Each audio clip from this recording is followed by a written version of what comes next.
In high-volume manufacturing, resistance spot welding is critical, especially in automotive body construction, where thousands of welds are needed per vehicle.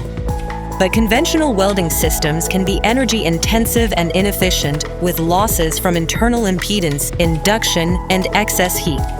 EWI has developed a new generation of resistance spot welding technology using a medium frequency converter, or MFFC, power supply.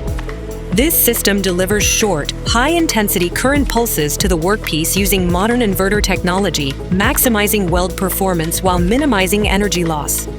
This precise power delivery dramatically improves efficiency, reducing energy usage by up to 90% for aluminum and steel. The system is so efficient, it can even eliminate the need for cooling water, simplifying the process without sacrificing quality.